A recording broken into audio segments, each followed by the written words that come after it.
नमस्कार, news room live देख रहे हैं आप और मैं हूं आपके साथ शिपवन शर्मा और मेरे साथ है मेरी सहयोगी रूपाली शर्मा। तो चलिए बिना किसी देरी के शुरुआत करेंगे इस खास प्रोग्राम की, लेकिन सबसे पहले कुछ बड़ी खबरों पर नजर डालेंगे। तो बिल्कुल यहाँ पर सबसे पहले बात की जाएगी लोकसभा में वक्फ संशोधन बिल को लेकर जो है वो पास कर दिया गया है और अब राज्यसभा की बारी है। कल ये चर्चा 12 घंटे चली है और आज राज्यसभा की क्या कुछ तस्वीरें होंगी, हर किसी की नजर इस पे होगी। बिल्कुल, इसी बीच अगर बात की जाए लोकसभा की तो केंद्रीय गृह मंत्री अमित शाह जो है वो विपक्ष पर बरसते नजर आए। उन्होंने कहा कि सभी कानून सभी लोगों को मानना पड़ेगा, चाहे वो सत्ता पक्ष है या फिर वो विपक्ष है। तो बिल्कुल इसके बाद बात होगी प्रधानमंत्री नरेंद्र मोदी को लेकर, जहां पर वो थाईलैंड दौरे पर है और एक सम्मेलन में वो शामिल होने जा रहे हैं और बेहद खास ये कार्यक्रम रहने वाला है। तो बिल्कुल इसी बीच अब बात की जाए अंतर्राष्ट्रीय मुद्दों की तो अमेरिका ने अब रेसिप्रोकल टैरिफ जो है वो इम्पोज कर दिया है और भारत पर 26% यानी कि 26% रेसिप्रोकल टैरिफ जो है वो अब इम्पोज किया जाएगा। इसके बाद बात करेंगे श्री कृष्ण जन्मभूमि और साथ ही साथ शाही ईदगाह मामले पर, जहां पर आपको बता दें इस विवाद को लेकर आज सुनवाई होनी है इलाहाबाद हाईकोर्ट में। तो हर किसी की नजर इस पर रहेगी, जानकारी इस पर आपको साझा करेंगे। तो सबसे पहले शुरुआत करेंगे बिल को लेकर बात होगी, जहां पर वक्फ संशोधन बिल की अगर बात की जाए तो कल देर रात 2 बजे लोकसभा में इस बिल को पास कर दिया गया है और अब आज राज्यसभा की बारी है। आपको बता दें कि इसको लेकर तमाम चर्चाएं जो है वो लंबे समय तक चली, जहां 8 घंटे का समय रखा गया था वो 8 घंटे से बढ़कर 12 घंटे हो गया और ये चर्चा करीबन 12 घंटे चली है और 2 बजे तक चली है। तो यहाँ सबसे बड़ी बात कि लोकसभा में इसे पास कर दिया गया है क्योंकि बहुमत जो है वो सरकार के पास रही। तो बिल्कुल आपको बता दें कि लोकसभा में ये बिल पास हो चुका है, वक्फ संशोधन बिल, जिस पर कि सभी की नजरें टिकी थी। विपक्ष ने बहुत ज्यादा हंगामा इस पर किया, लेकिन गृह मंत्री अमित शाह ने और किरण रिजिजू ने एक एक मुद्दे को गिनवाया और एक एक मुद्दे की एक एक पॉइंट की बात सामने रखी गई। लेकिन आज राज्यसभा की बारी है, थोड़ा सा रास्ता कठिन रहने वाला है क्योंकि सांसद जो हैं वो सत्ता पक्ष के थोड़े से कम है, कठिन ये रास्ता होगा, लेकिन उम्मीद यही है कि राज्यसभा में भी ये बिल पास हो जाएगा। लेकिन आपको बता दें कि दोपहर 1 बजे से राज्यसभा में बिल पर चर्चा शुरू हो जाएगी और राज्यसभा में कांग्रेस को बोलने के लिए 45 मिनट का वक्त भी दिया गया है, यानी कि 45 मिनट के अंदर उसे अपनी बातें रखनी होगी। कोई भी सांसद उठकर कांग्रेस पार्टी का अपने मुद्दे, अपनी बातें, अपने विचार, अपना पॉइंट ऑफ व्यू सामने रख सकता है। तो बिल्कुल यहाँ पर आपको बता दें कि वक्फ संशोधन बिल की अगर बात की जाए तो लोकसभा से ये विधेयक पास हो चुका है और कल देर रात 2 बजे। तो बिल्कुल आपको बता दें कि 12 घंटे से ज्यादा समय तक लोकसभा में इस पूरे बिल को लेकर चर्चा चली है। यहाँ पर स्पीकर ओम बिरला ने चर्चा पूरी होने के बाद वोटिंग करवाई। तो वही वक्फ संशोधन बिल को लेकर अगर बात करेंगे तो बिल के साथ पक्ष में यहाँ पर वोट जो है वो पड़े और कुल मिलाकर 288 वोट जो है पड़े हैं और इसी के साथ विरोध की अगर बात की जाए तो 232 वोट जो है वो पड़े हैं, जहां विपक्ष ने 232 वोट दिए तो सरकार की सत्ता पक्ष की अगर बात की जाए तो कुल मिलाकर 288 थे। वहीं रात 2 बजे वक्फ संशोधन बिल लोकसभा से पास हुआ और 8 घंटे से ज्यादा ये चर्चा चली, जिसके बाद की अब ये बिल पास हो चुका है। तो वहीं दूसरी तरफ यहाँ इसको लेकर बात की जाए तो AIMIM सांसद ओवैसी ने वक्फ बिल की प्रति जो बिल है उसे फाड़ दिया था लोकसभा में सबके सामने। तो बिल्कुल इसी बीच में भारतीय जनता पार्टी के सांसद जगदम्बिका पाल ने इसे असंवैधानिक करार दिया, यानी कि भारतीय जनता पार्टी के कुछ ऐसे नेता हैं जो कि इस वक्फ संशोधन बिल के चलते अपनी प्रतिक्रिया रख रहे हैं और जब ओवैसी ने ये बिल फाड़ा तो उन्होंने इसे असंवैधानिक करार दिया। तो बिल्कुल यहाँ पर आपको बता दें बीजेपी सांसद जगदम्बिका पाल ने इसे असंवैधानिक करार दिया है और फिलहाल अल्पसंख्यकों के लिए आपको बता दें कि मंत्री किरण रिजिजू ने क्या कुछ कहा है। उन्होंने कहा है कि दुनिया में भारत से सुरक्षित कोई स्थान नहीं है अल्पसंख्यकों के लिए। बिल्कुल, उन्होंने अपने एक एक पॉइंट में एक तमाम बातें सामने रखी है। उन्होंने कहा है कि देश के बहुसंख्यक लोग खुद को धर्मनिरपेक्ष मानते हैं। विपक्ष सरकार की आलोचना कर सकता है, इसको लेकर भी उनके द्वारा कहा गया। तो बिल्कुल किरण रिजिजू ने तमाम बातें सामने रखी। उन्होंने कहा कि ये कहना है हिंदुस्तान में अल्पसंख्यक सुरक्षित नहीं है, ये बात बिल्कुल भी सही नहीं है। तो बिल्कुल यहाँ पर आपको बता दें कि इसको लेकर तमाम बातें जो है वो की जा रही हैं, लेकिन सबसे बड़ी बात अल्पसंख्यक मंत्री किरेन रिजिजू की अगर बात की जाए तो उनका ये कहना है, मैं खुद अल्पसंख्यक हूँ और कह सकता हूँ कि भारत से ज्यादा अल्पसंख्यक कहीं सुरक्षित नहीं है। तो बिल्कुल ये बड़ी बातें उन्होंने कही हैं। किरेन रिजिजू जो कि अल्पसंख्यक मंत्री हैं, उन्होंने कहा कि हर अल्पसंख्यक समुदाय शान से इस देश में जीवन जीता है। बिल्कुल यहाँ पर कई बातें जो है वो किरेन रिजिजू के द्वारा कही गई, जहाँ पर ट्राइबल कम्युनिटी को लेकर बात हो या गरीब मुसलमानों को किस तरीके से वक्फ बोर्ड के अंडर उनका हक नहीं मिला, इतने लंबे समय से महिलाएं हो, बच्चे हो, सभी को लेकर वो अपनी बात कहते हुए नजर आए। और इसी में अल्पसंख्यक मंत्री किरेन रिजिजू ने साफ तौर पर कहा है कि भारत जो है सबसे सेफ और सुरक्षित स्थान जो है वो अल्पसंख्यकों के लिए है, क्योंकि यहाँ पर ट्राइबल कम्युनिटी की बात की जाए, उनके केसेस जो पेंडिंग है उसे भी जल्द निकाल दिया जाएगा, ठीक किया जाएगा, उसको लेकर सुनवाई होगी, ये उनके द्वारा कहा गया। अब राज्यसभा में ये वक्फ बिल पेश होना है, जहां पर आज भी चर्चा के लिए 8 घंटे वक्त जो है वो मुकर्रर किया गया है। तो बिल्कुल आपको बता दें कि आज राज्यसभा की बारी है। कांग्रेस को 45 मिनट का वक्त मिला है। 45 मिनट के अंदर जो है वो कांग्रेस को अपनी तमाम बातें सामने रखनी होंगी। राज्यसभा की बारी है और राज्यसभा में आज वक्फ बिल पास होगा या फिर नहीं, ये अभी बताना बाकी है, लेकिन सरकार को भरोसा है कि वो राज्यसभा में भी बिल को पास करवा लेगी। भाजपा ने आज अपने जो तमाम सांसद हैं उनको चर्चा के लिए उतारा है। तो जो जितने भी तेज तरार सांसद है भारतीय जनता पार्टी के, यानी कि सत्ता पक्ष के, एनडीए के, उनको यहाँ पर उतारा गया है। राज्यसभा में बीजेपी के वक्ता कौन कौन से हैं ये आपको बताते हैं। सबसे पहले सुधांशु त्रिवेदी का नाम है और फिर बृजलाल का नाम। बिल्कुल इसी के बीच में सुधांशु त्रिवेदी हैं, बृजलाल हैं, मेघा कुलकर्णी हैं और कई और नाम भी शामिल आ रहे हैं। बिल्कुल यहाँ पर आपको बता दें कि शमिक भट्टाचार्य का नाम भी यहाँ पर बीजेपी के वक्ता में है और इसके बाद राधा मोहन दास अग्रवाल और गुलाम अली, ये सभी बीजेपी की तरफ से बिल के पक्ष में अपना तर्क रखेंगे और बताएंगे कि आखिरकार वक्फ संशोधन विधेयक बिल क्या कुछ लाता है, क्यों ये सही है और जो प्रावधान लाए जा रहे हैं वो किस तरह से वक्फ बोर्ड में शामिल होंगे, किस तरीके से तस्वीर जो है वो देश की बदलेगी, क्योंकि यहाँ पर राज्यसभा में आज इस पर चर्चा होनी है। तो कांग्रेस के भी कई वक्ता इसमें शामिल हैं। तो बिल्कुल कांग्रेस की तरफ से इमरान प्रतापगढ़ी भी कांग्रेस की तरफ से वक्ता होंगे और वो अपनी बातें सामने रखेंगे। 45 मिनट का वक्त उन्हें मिलेगा। 45 मिनट के अंदर उन्हें तमाम बातें सामने रखी होंगी। अभिषेक मनु सिंह भी कांग्रेस सांसद रहने वाले हैं, उन्हें भी यहाँ पर बोलने का मौका दिया जाएगा, अपना पक्ष रखने के लिए उन्हें मौका मिलेगा। तो बिल्कुल यहाँ आपको नाम बताएं कि किस तरीके से ये इमरान प्रतापगढ़ी की अगर बात की जाए तो कल इमरान प्रतापगढ़ी ही है जो लोकसभा में काली पट्टी पहनकर संसद के बाहर खड़े थे और विरोध करते हुए नजर आए थे, क्योंकि यहाँ पर बवाल के तौर पर विरोध करना नहीं बल्कि काली पट्टी बांधकर शांतिपूर्ण तरीके से विरोध फिलहाल वक्फ के बोर्ड के लिए किया जा रहा है। टेक योर सीट प्लीज माननीय सदस्य। माननीय सदस्यगण, शुद्धि के अद्यतन मत विभाजन का परिणाम इस प्रकार है। पक्ष में 288, विपक्ष में 232। प्रस्ताव स्वीकृत हुआ और विधेयक यथा संशोधित पारित हुआ।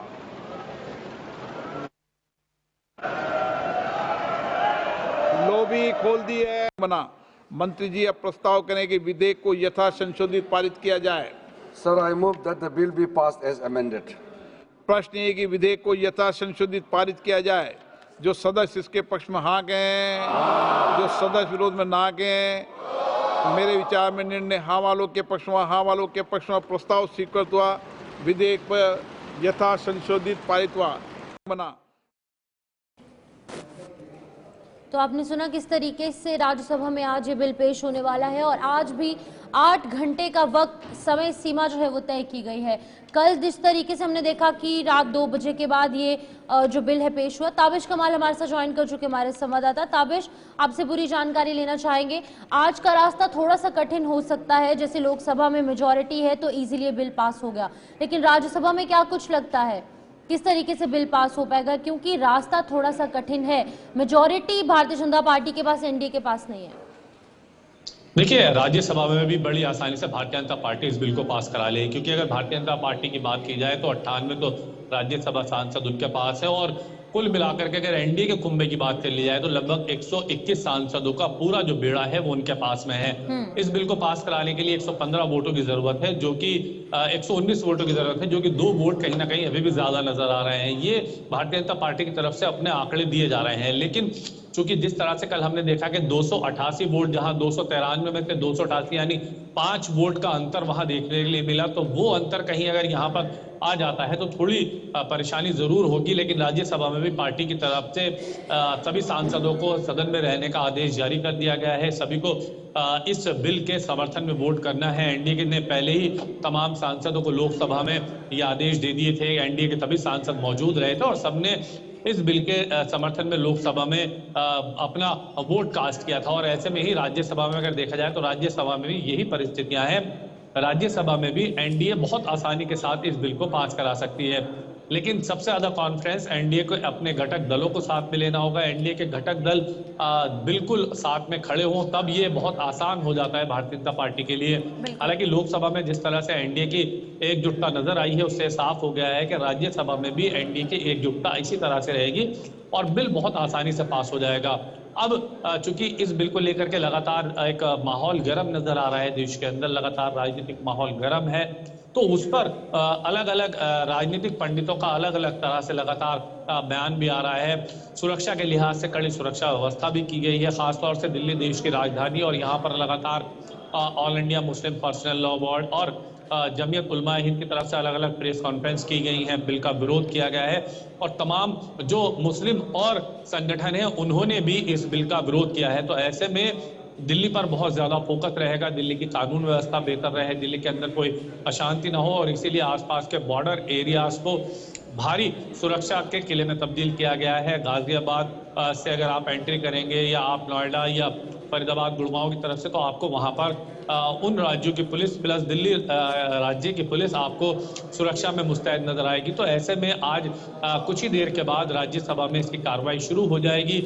कांग्रेस की तरफ से जहां अभिषेक मनु सिंघवी और इमरान प्रतापगढ़ी अपनी बात रखेंगे, वहीं बीजेपी की तरफ से भी अपना पैनल पूरी तरीके से तैयार कर लिया गया है और एनडीए भी अपने सांसदों की तरफ से अपना पैनल तैयार कर चुका है। यहाँ पर कल अगर लोकसभा की बात करें तो जब संसदीय केंद्रीय मंत्री किरण रिजिजू बिल पेश कर रहे थे, उनकी तरफ से साफ तौर पर कहा गया था कि अगर ऑपोजिशन किसी भी पॉइंट को अगर खिलाफ होती है, खड़े होती है इस बिल के, तो वो तर्क जो है सही दे, एक्सप्लेनेशन दे, जस्टिफिकेशन दे, उसके बाद ही इस पर हंगामा करे।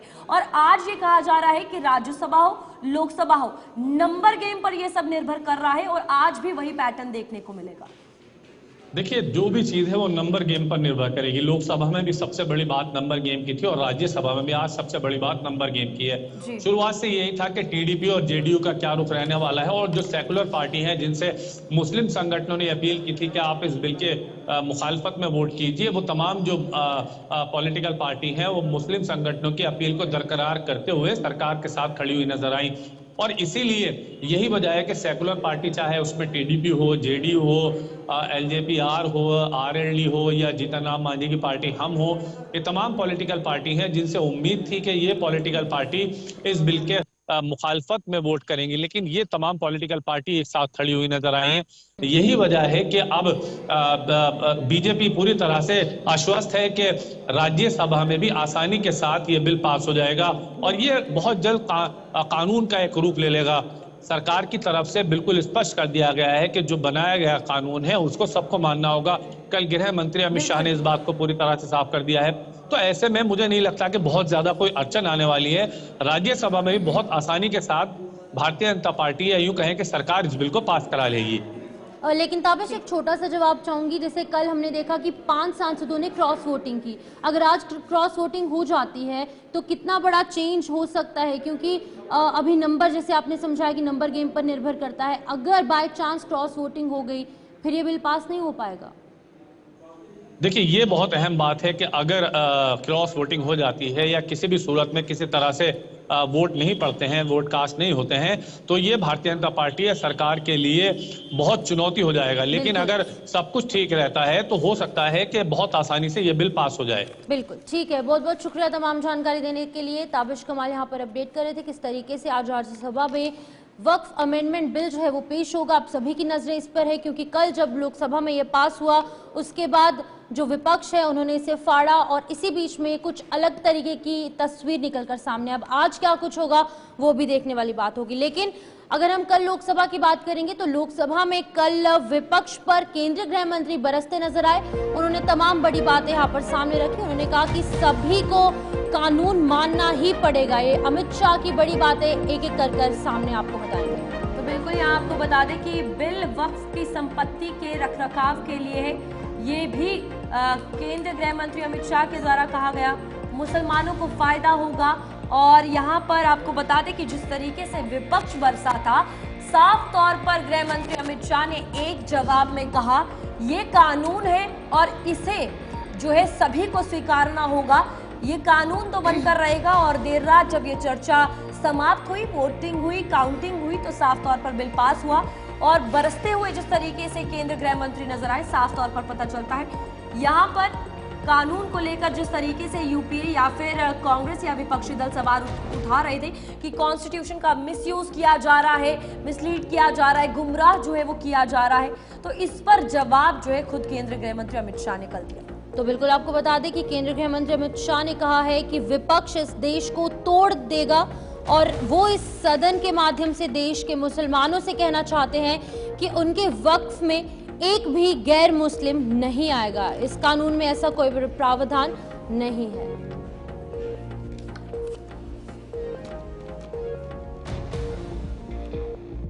देश तोड़ दोगे आप लोग, तोड़ दोगे। हमने साहब, मैं अभी भी आपके माध्यम से, इस सदन के माध्यम से देश भर के मुसलमान भाइयों बहनों को कहना चाहता हूं, आपके वक्फ में एक भी नॉन मुस्लिम नहीं आएगा। ये एक्ट में ऐसा कोई प्रावधान नहीं। मगर जो वक्फ बोर्ड है और वक्फ, यहां एक सदस्य ने तो कह दिया, एक सदस्य ने कह दिया माइनॉरिटी इस कानून को स्वीकार नहीं करेगी। क्या धमकाना चाहते हो भाई? संसद का कानून है, सबको स्वीकार करना पड़ेगा। स्वीकार नहीं करेंगे मतलब क्या है? कैसे बोल सकते हैं कोई? हम कानून को स्वीकार नहीं करेंगे। एक कानून भारत सरकार का है, हर एक पर बंधन करता होगा और इसको स्वीकार करना पड़ेगा। आपके वक्फ में एक भी नॉन मुस्लिम नहीं आएगा। ये एक्ट में ऐसा कोई प्रावधान नहीं। मगर जो वक्फ बोर्ड है और वक्फ परिषद है, उसका काम क्या है? वक्फ की संपत्तियां मान्यवर बेच खाने। तो वही यहाँ पर आपने सुना कि किस तरीके से केंद्रीय गृह मंत्री अमित शाह ने कहा कि कानून है और सबको स्वीकारना होगा। लेकिन यहाँ पर विपक्ष की अगर बात की जाए तो उसमें राहुल गांधी जो है काफी ज्यादा भड़कते हुए नजर आए। बिल को लेकर नेता प्रतिपक्ष राहुल गांधी भड़के हैं और उनके द्वारा वक्फ बिल को हथियार बनाया गया है, ये कहा गया, जहां पर उन्होंने कहा कि बिल मुसलमानों को हाशिए पर धकेलने के लिए मजबूर कर देगा। बिल्कुल पर्सनल लॉ और संपत्ति के हक हड़पने का उद्देश्य है।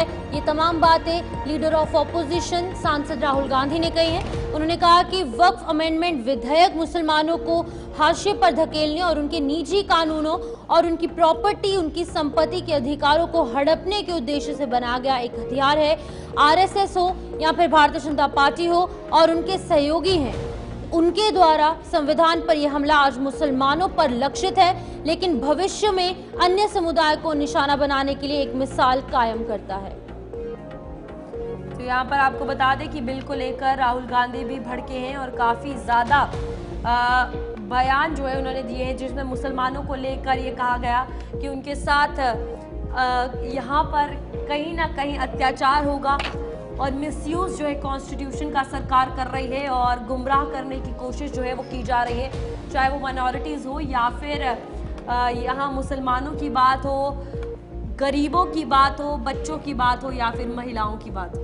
बिल्कुल, उन्होंने कहा है कि कांग्रेस पार्टी इस कानून का कड़ा विरोध करती है क्योंकि यह भारत के मूल विचार पर हमला करता है और अनुच्छेद 25 आर्टिकल 25 जो कि धार्मिक स्वतंत्रता है उसके अधिकार का उल्लंघन करता है। तो उन्होंने अपने ऑफिशियल अकाउंट एक्स पर क्या कुछ लिखा है वो आपको बताएंगे। वक्फ संशोधन विधेयक मुसलमानों को हाशिए पर धकेलने और उनके निजी कानूनों और संपत्ति के अधिकारों को हड़पने के उद्देश्य से बनाया गया एक हथियार है। उन्होंने कहा है कि आरएसएस, भाजपा और उनके सहयोगियों द्वारा संविधान पर यह हमला आज मुसलमानों पर लक्षित है, लेकिन भविष्य में अन्य समुदायों को निशाना बनाने के लिए एक मिसाल कायम करता है। कांग्रेस पार्टी इस कानून का कड़ा विरोध करती है क्योंकि ये भारत के मूल विचार पर हमला करता है और अनुच्छेद 25 धार्मिक स्वतंत्रता के अधिकार का उल्लंघन करता है। तो ये तमाम बातें नेता प्रतिपक्ष लीडर ऑफ ऑपोजिशन सांसद राहुल गांधी ने कही हैं। कल देर रात उन्होंने ये ट्वीट किया है, उन्होंने कल अपने ऑफिशियल एक्स अकाउंट पर ये पोस्ट किया है और उन्होंने ये तमाम बातें सामने रखी है। यानी कि जो ऑपोजिशन है वो लगातार इसका कड़ा विरोध कर रही है, लेकिन जो एनडीए है यानी कि भारतीय जनता पार्टी और उसके जो सहयोगी दल है उनके द्वारा अब आज भी भरोसा जताया जा रहा है, उनको पूरी तरीके से भरोसा है कि आज राज्यसभा में भी ये बिल जो है वो पेश हो जाएगा, क्योंकि कल लोकसभा में ये बिल जो है वो 288 वोट्स के साथ पास हुआ। 293 जो सांसद है वो वहाँ पर बैठे थे, 5 जो सांसद है उन्होंने क्रॉस वोटिंग की। अब ये भी एक बहुत बड़ा चैलेंज सामने आ सकता है।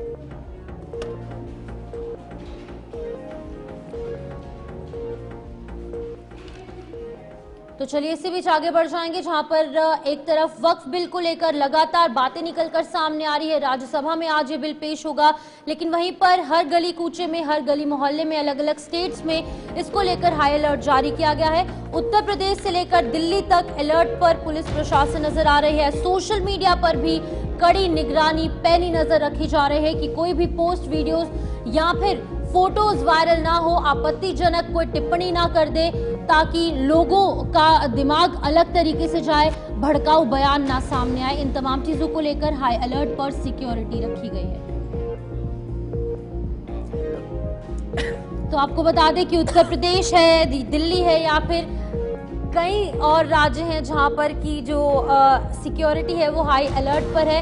अराजक तत्वों पर कड़ी निगरानी जो है वो रखी जाएगी और वक्फ संशोधन बिल को लेकर ये कड़ी निगरानी जो है वो देखने को मिलेगी और अराजक तत्वों पर कार्रवाई भी की जाएगी, क्योंकि हम अक्सर देखते हैं जब भी इस तरीके की संवेदनशील स्थिति भारतवर्ष में होती है तो इसको लेकर जो पुलिस प्रशासन है वो अलर्ट मोड पर हो जाते हैं। उमेश मिश्रा हमारे संवाददाता ज्वाइन कर चुके हैं। उमेश, आप बताइएगा किस तरीके से पूरे उत्तर प्रदेश में कड़ी निगरानी रखी गई है, सोशल मीडिया पर पैनी नजर रखी गई है वक्फ अमेंडमेंट बिल को लेकर। देखिए, बिल्कुल वक्फ को लेकर जिस तरह से अलर्ट के निर्देश हैं, उत्तर प्रदेश में जो पुलिस के मुखिया उनके तरफ से विशेष निर्देश दिया गया है। जिलों के जो एसपी हैं, आईजी हैं, एडीजी हैं, कमिश्नरेट हैं, सबको अलर्ट के निर्देश हैं और कहीं ना कहीं कल से लगातार वक्फ को लेकर जिस तरह से सियासी भूचाल आ गया है और लगातार तमाम समुदाय के लोग, एक समुदाय बड़ा ग्रुप है जो कहीं ना कहीं विरोध कर रहा है और आप देखिए कि किस तरह से क्रॉस वोटिंग भी हुई है। तो आज राज्यसभा में पूरे मामले को रखा जाना है और कहीं ना कहीं आप देखिए कि लगातार जिस तरह से हंगामा हो रहा है, विरोध हो रहा है, तो उसके चलते उत्तर प्रदेश में एहतियात के तौर पर विशेष निर्देश दिए गए हैं। अति संवेदनशील जो भी जिले हैं पश्चिमी उत्तर प्रदेश के, चाहे संभल की बात हो या बागपत की हो, अमरोहा की हो, तो तमाम ऐसे जनपद हैं जहां पर स्थितियों को पूरी तरह से नियंत्रण में रखने के लिए हर एक चीज की मॉनिटरिंग की जा रही है। साथ ही साथ आज के समय में सोशल मीडिया एक ऐसा प्लेटफॉर्म है जहां से कहीं ना कहीं तमाम समन्वय बिगाड़ने वाले बयान हो सकते हैं, पोस्ट हो सकते हैं। तो उन बयानों और पोस्टों पर कहीं न कहीं पुलिस की पैनी निगाह है और शायद यही वजह है कि हर एक चीज की मॉनिटरिंग खुद पुलिस के मुखिया प्रशांत कुमार खुद पुलिस मुख्यालय से कर रहे हैं। हर एक गतिविधियों पे पुलिस की नजर है और कहीं ना कहीं कोई सांप्रदायिक सौहार्द न बिगड़े, इसको लेकर विशेष ध्यान दिया जा रहा है। देश की अगर बात की जाए, लगातार इस तरीके से धार्मिक विवादों में अभी तो उत्तर प्रदेश बना हुआ है और इसी में वक्फ बिल का आना और ज्यादा सिचुएशन टेंस कर देता है। फिलहाल वहां पर सोशल मीडिया वाले लोग हो या राजनीतिक दलों से जुड़े हुए लोग हो, उन पर किस तरीके से लगाम कसी जा रही है ताकि कोई भी ऐसा बयान या विरोध प्रदर्शन या फिर रैली ना निकाली जाए जो यहाँ पर सिचुएशन को बिगाड़े।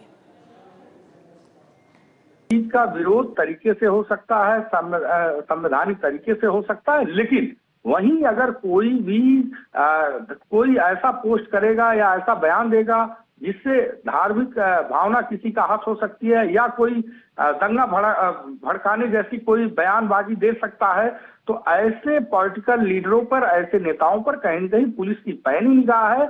और लगातार पुलिस सोशल मीडिया से लेकर ऐसे तमाम राजनीतिक पार्टियों की जो भी कार्यशाला है या जो भी बैठक है उस पर भी निगाह है। अभी दिल्ली से हमारे संवाददाता ज्वाइन कर चुके हैं। उज्जवल, आप बताइएगा दिल्ली पर कैसी पैनी नजर रखी जा रही है, क्योंकि स्थिति काफी ज्यादा संवेदनशील है, सेंसिटिव इशू है, क्योंकि रिलीजियस जब मैटर आ जाता है तो लोग बहुत ज्यादा सेंसिटिव हो जाते हैं, लोगों की सेंटिमेंट्स जुड़ी हुई हैं। तो कैसे सोशल मीडिया पर नजर रखी जा रही है और तमाम जगहों पर नजर रखी जा रही है? जब से विधेयक 2025 जो है संसद के पटल पर कल रखा जाना था, उससे एक दिन पहले से ही जो है दिल्ली से लेकर यूपी तक जो है वो पुलिस को हाई अलर्ट मोड पर जो है वो शिफ्ट कर दिया गया था। अगर आप राष्ट्रीय राजधानी दिल्ली की बात करेंगे तो दिल्ली के जो संवेदनशील इलाके जहाँ पर मुस्लिम आबादी ज्यादा है, जैसे आप ओखला की बात करेंगे, जहांगीरपुरी की बात करेंगे, या फिर नॉर्थ ईस्ट दिल्ली के जो इलाके हैं जिसमें शाहदरा हो गया, वेलकम हो गया, सीलमपुर हो गया, दरियागंज हो गया, ये वो तमाम इलाके हैं जहां पर पुलिस की तरफ से जो है वो अतिरिक्त सुरक्षा बढ़ाई गई। और इसके साथ साथ जो फ्लैग मार्च भी जो है वो दिल्ली पुलिस की तरफ से निकाला गया। और इतना ही नहीं, देखिए जो पुलिस ऑफिसर छुट्टी पे गए थे उनको भी जो है वो वापस बुलाया गया। हालांकि देखिए दिल्ली पुलिस की तरफ से अभी तक कोई ऑफिशियल स्टेटमेंट नहीं आया है, लेकिन जो दिल्ली पुलिस के हमारे सूत्र हैं जिनकी तरफ से ये जानकारी सामने आई है, उनके आधार पर जी हम दर्शकों को ये जानकारी दे रहे हैं। और देखिए जो इलाके हैं उनको चिन्हित किया गया और वहाँ पर समय समय पर जो है वो गश्त भी लगाई जा रही है, पेट्रोलिंग भी की जा रही है।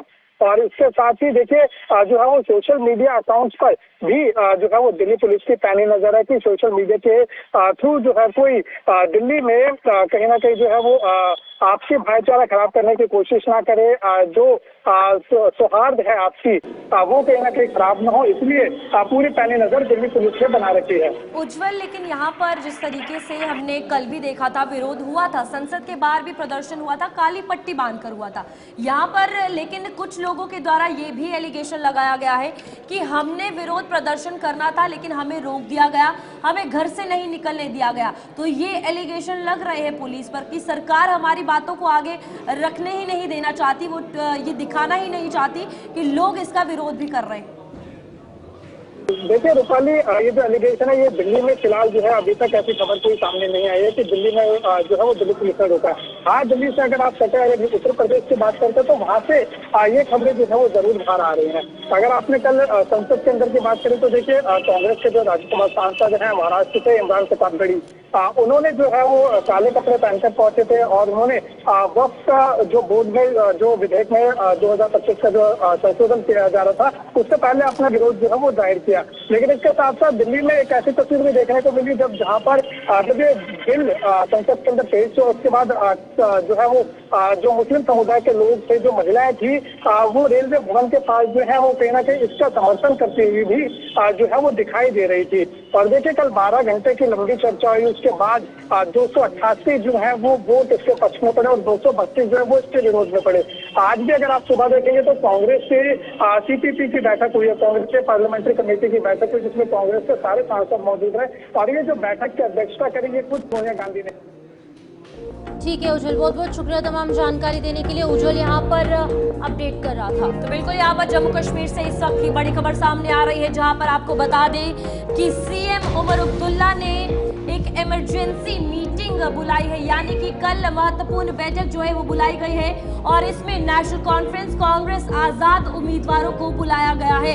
इस वक्त की बड़ी खबर है एलजी की तरफ से किए गए ट्रांसफर पर सवाल उठ रहे हैं। और अब ये कल 11 बजे कहा जा रहा है कि बड़ी मीटिंग जो है वो सरकार की तरफ से होगी, जहां पर उमर अब्दुल्ला जो कि मुख्यमंत्री है जम्मू कश्मीर के, उन्होंने ये इमरजेंसी मीटिंग बुलाई है। और कल 11 बजे सभी Jammu Kashmir national conference party की अगर बात की जाए और साथ ही साथ उनके अलायंस में जितनी भी पार्टीज हैं उन सभी को बुला लिया गया है और कल ये मीटिंग 11 बजे होने वाली है। तो बिल्कुल आपको बता दें कि जम्मू कश्मीर से इस वक्त की बड़ी खबर साझा कर रहे हैं, जहां पर नेशनल कॉन्फ्रेंस है या फिर उसके जो सहयोगी दल है यानी कि कांग्रेस पार्टी है और जितने भी इंडिपेंडेंट कैंडिडेट्स हैं, आजाद उम्मीदवार हैं, उन्हें एक मीटिंग के लिए बुलाया गया है। कल 11 बजे के करीब सुबह ये मीटिंग शुरू होगी और लेफ्टिनेंट गवर्नर मनोज सिन्हा के ऑफिस द्वारा जो बड़े ऑर्डर्स निकाले गए हैं, ट्रांसफर के ऑर्डर्स कुछ देर पहले निकाले गए, इन तमाम चीजों को लेकर कई सवाल उठ रहे हैं। और अब सीएम उमर अब्दुल्ला ने एक मीटिंग बुलाई है जिसमें कि तमाम जो नेशनल कॉन्फ्रेंस और उसके सहयोगी दल शामिल होने वाले हैं। तो बिल्कुल यहाँ पर आपको बता दें कि अगर इस मीटिंग को लेकर बात की जाए तो ट्रांसफर ऑर्डर जो हुए हैं उसमें अब बड़ा सवाल जो है सरकार खड़ा करते हुए नजर आ रही है। और यहाँ ये कहा गया है कि इसके बाद पॉलिटिक्स, अगर रीजन की बात की जाए, कुछ इंपॉर्टेंट ऐसे ब्यूरोक्रेट्स हैं, ऐसे एडमिनिस्ट्रेशन के लोग हैं जिन्हें ट्रांसफर कर दिया गया है। हमारे साथ एग्जीक्यूटिव एडिटर इशफाक गौहर जुड़ चुके हैं। बताइएगा कि इस फैसले को लेकर जो इमरजेंसी मीटिंग हो रही है, क्या कुछ कारण है, क्योंकि सवाल सरकार खड़ा कर रही है राज्यपाल के इस फैसले पर। जी हेलो इशफाक, आप तक आवाज पहुंच रही है? जी जी जी जी तो बिल्कुल यहाँ पर इस मीटिंग को लेकर अगर बात की जाए तो सवाल जो है वो राज्यपाल के फैसले पर खड़े हो रहे हैं। क्या कुछ कहना चाहेंगे इस मीटिंग को लेकर? देखिए बिल्कुल, ये जब पावर ट्रांसफर हो गया था, एलजी साहब के पास क्या अधिकार रहेंगे और इलेक्टेड गवर्नमेंट के पास क्या अधिकार रहेंगे, तो वहां पर ये साफ था कि जितने भी आईएएस आईपीएस ऑफिसर्स हैं वो डायरेक्टली ट्रांसफर होंगे लेफ्टिनेंट गवर्नर का साहब के दफ्तर से उनकी कंसर्न के साथ, और जितने भी लो रैंक ऑफिसर्स उसके बाद हैं वो उमर अब्दुल्ला की हुकूमत जो इस वक्त जम्मू कश्मीर यूनियन टेरिटरी के अंदर है वो इसको जो है वो लिया करेगी। लेकिन परसों हमने देखा कि ईद के 2 दिन के बाद जो एक बड़ा फैसला आया वो ये था कि अचानक से तकरीबन 40 से ज्यादा अफसरों के तबादले हुए, जिनमें कुछ तहसीलदार थे, कुछ ब्लॉक ऑफिसर थे, कुछ और ऑफिसर थे, जो सारा जुरिस्डिक्शन अभी तक लग रहा था उमर अब्दुल्ला का था। अगरचे तुरंत इस पर उमर अब्दुल्ला ने कोई रिएक्ट नहीं किया, लेकिन हमारे जो पार्टी सोर्सेज हैं, जो नेशनल कॉन्फ्रेंस के अंदर हमारे कंफर्म सोर्सेज है, वो ये बता रहे हैं कि पार्टी के अंदर इस पूरे मामले को काफी ज्यादा संजीदगी से लिया गया है। और कल महत्वपूर्ण एक बैठक 11 बजे उमर अब्दुल्ला ने बुलाई है, जिसमें पार्टी के जो लेजिस्लेटर्स हैं नेशनल कॉन्फ्रेंस के, उन्हें बुलाया गया है। उसके साथ साथ कांग्रेस जो उनकी अलायंस पार्टनर है और जो इंडिपेंडेंट कैंडिडेट्स उन्हें सपोर्ट कर रहे हैं, उन सबको बुलाया गया है। और ये पार्टी लेजिस्लेटर्स मीटिंग जो है ये चेयर करेंगे खुद उमर अब्दुल्ला। और हमारे सोर्स ये बात बता रहे हैं कि इस वाले मुद्दे पर सबसे ज्यादा चर्चा होगी, जो ये ब्रीच किया जा रहा है और ये जिस तरीके से ऑर्डर जारी किए गए हैं, इस पर कहीं ना कहीं नाराजगी और दो तरह से अब 2 पावर सेंटर्स खुलकर सामने आ रहे हैं। हमने देखा कि गुज़श्ता दिनों भी लेफ्टिनेंट गवर्नर साहब ने एक इंटरव्यू में कहा था कि कॉर्डियल एटमॉस्फेयर है, सब कुछ ठीक ठाक चल रहा है। और उमर अब्दुल्ला ने हमारे साथ भी जब कॉन्क्लेव में बात की थी तो उन्होंने कहा था कि देखिए पावर्स ऑलमोस्ट क्लियर है, किसको क्या करना है, लेकिन फिर भी हम स्ट्रीमलाइन करने की कोशिश कर रहे हैं। लेकिन ये पहला झटका उमर अब्दुल्ला को तब लगा जब लेफ्टिनेंट गवर्नर के ऑफिस से ये ऑर्डर जारी हुए और उनके पार्टी के लीडर्स ने रिएक्ट किया मीडिया के सामने। और अब हमारे पास खबर है कि कल महत्वपूर्ण बैठक 11 बजे उमर अब्दुल्ला ने बुलाई है। बिल्कुल, लेकिन इशफाक अभी ये जो ट्रांसफर ऑर्डर है ये भी डिस्क्लोज नहीं हुआ है, लेकिन डिस्क्लोज होने से पहले ही सोर्सेज के वाले से उन तक ये खबर पहुंच गई। ये जो ट्रांसफर ऑर्डर है ये ऑलरेडी डिस्क्लोज हो गए, 48 के करीब ऑफिसर ऑलरेडी ट्रांसफर हो गए हैं आज से 2-3 दिन पहले। लेकिन ये बताया जा रहा है कि कुछ पॉलिटिकल स्टैंड ऑफ हो सकता है, कुछ टेंशन का माहौल हो सकता है, जिसकी वजह से एक मीटिंग अभी जो पॉलिटिकल पंडित है वो ये बता रहे हैं कि all is not well between the lieutenant governor office and Omar Abdullah, जो स्टेट गवर्नमेंट है, इस वक्त सारा कुछ ठीक ठाक नहीं है इस ऑर्डर के आने के बाद। और स्ट्रीमलाइन किस तरीके से किया जाए, नेक्स्ट कोर्स ऑफ एक्शन क्या कुछ होगा, शायद उस पर कल एक महत्वपूर्ण बैठक होगी, इस तरीके की बात जो है वो बताई जा रही है। मीटिंग को लेकर इशफाक अगर बात की जाए, साफ तौर पर कहा जा रहा है कि बड़े बड़े आईपीएस ऑफिसर है, आईएएस ऑफिसर है जिनकी ट्रांसफर होगी। और इस फैसले के बाद ये भी माना जा रहा है कि राज्यपाल, राजभवन यानी और नई सरकार के बीच कई सारे डिस्टेंस जो है वो पैदा हो सकते हैं।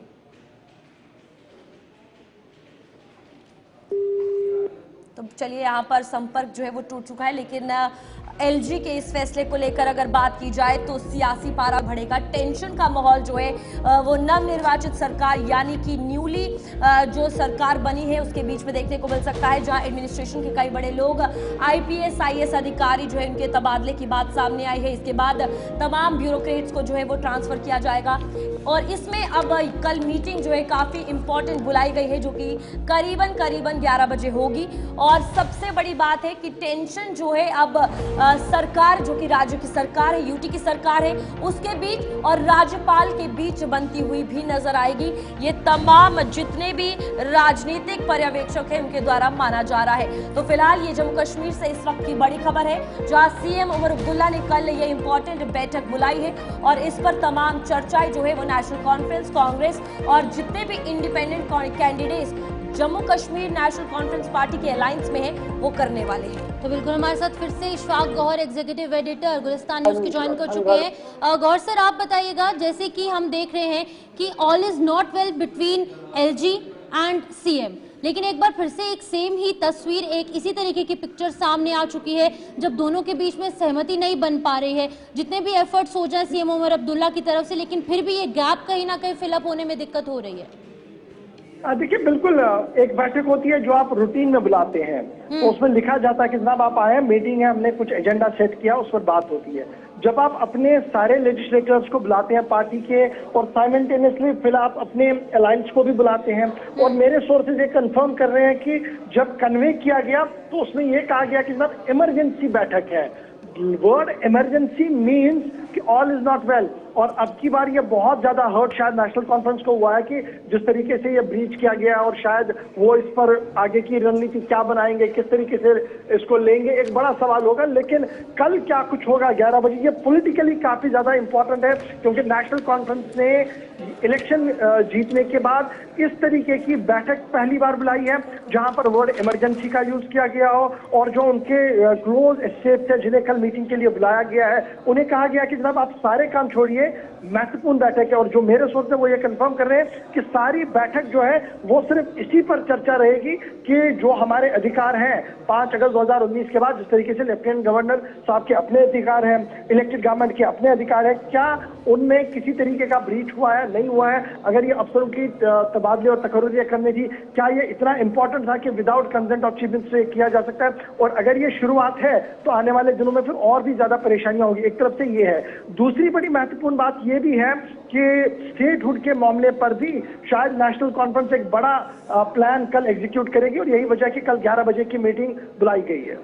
ठीक है, बहुत बहुत शुक्रिया इशफाक गौहर हमारे साथ ज्वाइन किए थे, जो कि एग्जीक्यूटिव एडिटर हैं। उन्होंने तमाम बातें साझा की। कल एक इंपॉर्टेंट मीटिंग 11 बजे के करीब होगी, जिसमें कि सीएम उमर अब्दुल्ला ने तमाम जो उनके पॉलिटिकल एलीज हैं उनको भी इन्वाइट किया है, और साथ ही साथ नेशनल कॉन्फ्रेंस के तमाम बड़े विधायक इसमें शामिल होने वाले हैं। इसी बीच आगे बढ़ जाएंगे, बात प्रधानमंत्री नरेंद्र मोदी के थाईलैंड दौरे को लेकर होगी, जहाँ पर पीएम मोदी का आज से थाईलैंड दौरा है, और इस दौरे के मद्देनजर थाईलैंड के लिए आज पीएम मोदी रवाना हो चुके हैं। तो बिल्कुल यहाँ पर आपको बता दूं कि आज प्रधानमंत्री नरेंद्र मोदी थाईलैंड पहुंचे हैं, जहां भारतीय समुदाय से वो मिले हैं, और पीएम ने आपको बता दें कि शिनवात्रा से द्विपक्षीय बातचीत जो है वो की जाएगी। और प्रधानमंत्री नरेंद्र मोदी का ये थाईलैंड दौरा काफी ज्यादा महत्वपूर्ण, बांग्लादेश सरकार के प्रमुख यूनिस से भी मिल सकते हैं। और आपको बताएं कि यहाँ आज थाईलैंड की पीएम शिनवात्रा से ये द्विपक्षीय मुलाकात जो है पीएम मोदी करेंगे, व्यापारिक संबंधों पर चर्चा करेंगे। और फिलहाल दुनिया की सबसे कम उम्र के पीएम जो है वो थाईलैंड के हैं, और आज उनसे खुद बातचीत करने ग्लोबल लीडर के तौर पर जो इमर्ज हो रहे हैं, यानी कि प्रधानमंत्री नरेंद्र मोदी, वो थाईलैंड पहुंचे हैं। तो बिल्कुल ये तस्वीरें सामने आ रही हैं, जहां पर थाईलैंड के तमाम जो बड़े अधिकारी हैं और वहां के जो हेड हैं वो यहां पर पहुंचे, और ये तब की तस्वीरें हैं जब प्रधानमंत्री नरेंद्र मोदी ने थाईलैंड रीच किया, और भारतीय मूल के जो लोग हैं वो उनका स्वागत करने के लिए एयरपोर्ट पहुंचे। और आप इन तस्वीरों से अंदाज़ा लगा सकते हैं कि थाईलैंड में भी कितनी लोकप्रियता है उनकी, और एक ग्लोबल लीडर के तौर पर इमर्ज हो रहे हैं प्रधानमंत्री नरेंद्र मोदी। भारत का नाम रोशन हो रहा है और भारत का परचम देश विदेश में लहरा रहा है। थाईलैंड के साथ साथ भारत के झंडे भी लोगों ने पकड़े हैं और लोग इमोशनल नजर आ रहे हैं। कुछ महिलाएं जो हैं वो इमोशनल हो गई। प्रधानमंत्री नरेंद्र मोदी उन्हें प्यार दुलार करते नजर आ रहे हैं, उनके सर पर हाथ रख रहे हैं, उन्हें आशीर्वाद दे रहे हैं और लोग काफ़ी ज़्यादा एक्साइटेड हो रहे हैं उनसे मिलने के लिए। तो अंदाज़ा ये लगाया जा सकता है कि प्रधानमंत्री नरेंद्र मोदी की जो लोकप्रियता है as a person, as a personality, as a leader, कितने बड़े लीडर वो इमर्ज होकर सामने आए हैं। तो ये थाईलैंड के बैंकॉक से ये तस्वीरें आपको सामने रख रहे हैं। तो बिल्कुल यहाँ पर बेहद खास ये दौरा है। बैंकॉक वो पहुंचे हैं और बिम्स्टेक सम्मेलन में प्रधानमंत्री जो है वो शिरकत करेंगे। यहाँ पर आप तस्वीरें देख सकते हैं थाईलैंड की, जहाँ पर भारतीय समुदाय के लोग उनका जोरदार खुशी के साथ स्वागत करते हुए नजर आ रहे हैं। और यहाँ पर इस दौरान ये व्यापारिक संबंधों पर चर्चा जो है वो करेंगे और थाईलैंड के प्रसिद्ध बौद्ध मंदिर भी प्रधानमंत्री नरेंद्र मोदी जा सकते हैं। यहाँ पर आपको बता दें कि बिम्स्टेक सम्मेलन में ये भाग लेना है और इस सम्मेलन के बाद वो बांग्लादेश की अंतरिम सरकार के मुखिया यानी कि यूनुस खान से भी मुलाकात कर सकते हैं। यूनुस के मुख्य सलाहकार खलील रहमान ने कहा है कि इसकी संभावना जताई गई है कि वे उनसे मुलाकात करेंगे। फिलहाल इस पर क्लियरेंस नहीं है, लेकिन आप लोगों के बीच खुशी देखिए कि इस तरीके से प्रधानमंत्री नरेंद्र मोदी को देखकर खुशी जो है इनको हुई है। और हम यहाँ पर सबसे बड़ी बात कि ये दौरा बेहद खास है। तो ये बड़ी खबर सामने आ रही है। अमेरिका ने रेसिप्रोकल टैरिफ जो है वो इम्पोज कर दिया है और भारत पर 26% रेसिप्रोकल टैरिफ लगाया गया है। चीन पर 34% और यूरोपीय संघ यानी कि यूरोपियन यूनियन पर 20% रेसिप्रोकल टैरिफ जो है वो अमेरिका द्वारा इम्पोज किया गया है।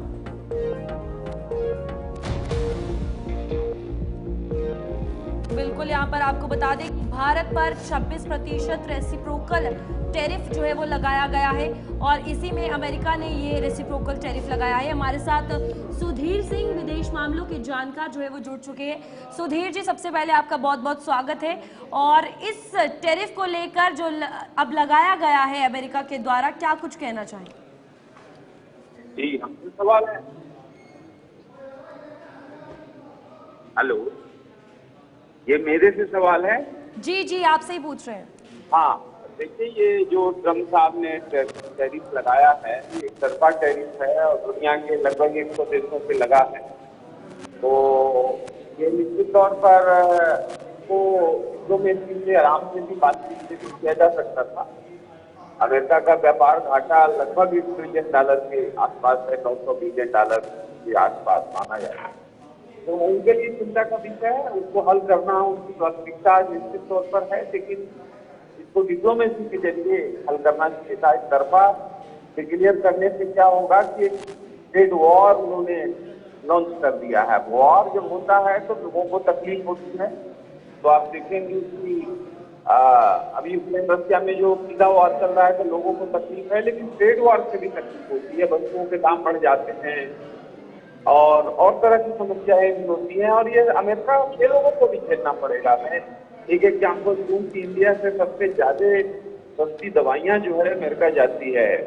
ठीक है सुधीर जी, बहुत बहुत शुक्रिया, आपने अपना कीमती समय हमें दिया और ये तमाम बातें साझा की। तो अब चलिए छत्तीसगढ़ के रायपुर ले चलते हैं, जहां पर सीएम विष्णुदेव साय संबोधित कर रहे हैं। आप सुनिए क्या कुछ कह रहे हैं। हमारे पूर्व गवर्नर जो कई बार सांसद, केंद्र में मंत्री और क्या क्या रूप में जन सेवा किए हैं, ऐसे आदरणीय श्री रमेश बैस जी, हमारे मंत्रीगण, महिला बाल विकास और समाज कल्याण विभाग की मंत्री श्रीमती लक्ष्मी राजवाड़े जी, हमारे राजस्व और खेल युवा विभाग के मंत्री टंकराम वर्मा जी,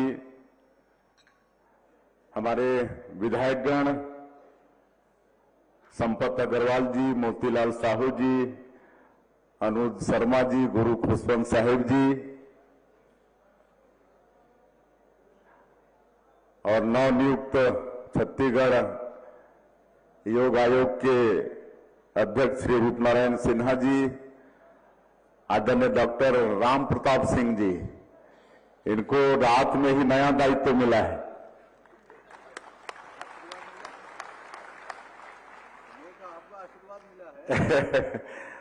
आदरणीय राम प्रताप जी का भी पूरा जीवन जन सेवा में समर्पित रहा है और हम लोगों को राजनीति में लाने वाले आप। हम तो बच्चे थे, पढ़ाई छोड़ के घर में थे और कभी बगिया गए और हमारा नाम विधायक के लिए प्रस्तावित किए और 90 में विधानसभा लड़ाए। ऐसे संगठन के शिल्पी कर सकते हैं। पूरे छत्तीसगढ़ में हमको लगता है कि सर्वाधिक कार्यकर्ताओं को जानने वाले आदरणीय डॉक्टर राम प्रताप सिंह जी, हमारे समाज कल्याण विभाग के सचिव, समाज कल्याण विभाग के सभी अधिकारीगण, मंच में विराजमान सभी बंधुगण और नीचे हम लोग के बहुत ही वरिष्ठ मार्गदर्शक बैठे हैं, श्री बिसराराम जी, संजय श्रीवास्तव जी भी बैठे हैं, प्रदेश के महामंत्री हैं, इनको भी नया दायित्व मिला है। नागरिक आपूर्ति विभाग का सबको राशन पानी पहुंचाने का बड़ा गुरुतर दायित्व इनको भी मिला है। आदरणीय राम प्रताप भाई साहब को मजदूरों के बीच काम करने का, मजदूरों का हित करने का दायित्व मिला है। और आज के इस ऐतिहासिक क्षण में उपस्थित सभी सम्भ्रांत नागरिक बंधुओं, भाइयों और बहनों और मीडिया के साथियों, सबसे पहले मैं छत्तीसगढ़ योग आयोग के नवनियुक्त अध्यक्ष श्री रूप नारायण सिन्हा जी को बहुत बहुत बधाई, बहुत बहुत शुभकामनाएं देता हूं। जैसे रूप नारायण सिन्हा, नाम भी रूप नारायण है, रूपवान भी हैं और ये भी बहुत अनुभवी और क्या क्या पदों में रहे हैं। पूरा जीवन इनका भी जनसेवा में समर्पित रहा है।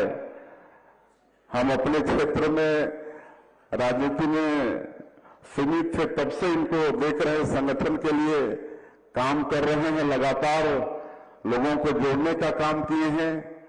अब इनको योग आयोग का दायित्व मिला है और योग का भी मतलब है जोड़ना।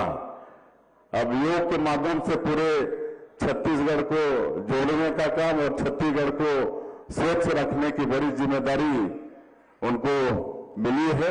छत्तीसगढ़ सरकार की तरफ से बहुत बहुत शुभकामनाएं हैं और संशोध भी है। मुझे पूरा विश्वास है कि कोई संशय भी नहीं है कि अपने कर्तव्य में सफल नहीं होंगे।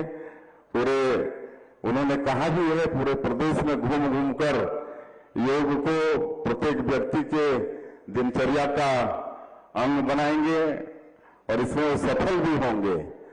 और हमारे समाज कल्याण विभाग के सचिव जो 2017 25 अप्रैल 2017 में छत्तीसगढ़ में छत्तीसगढ़ योग आयोग का गठन हुआ, तब से जो उनकी विकास यात्रा रही है उसको हम लोगों के सामने में रखे हैं।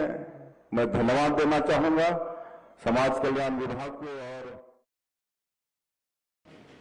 तो चलिए फिलहाल न्यूज़ रूम लाइव में इतना ही। हम दोनों को दीजिए इजाजत। नमस्कार।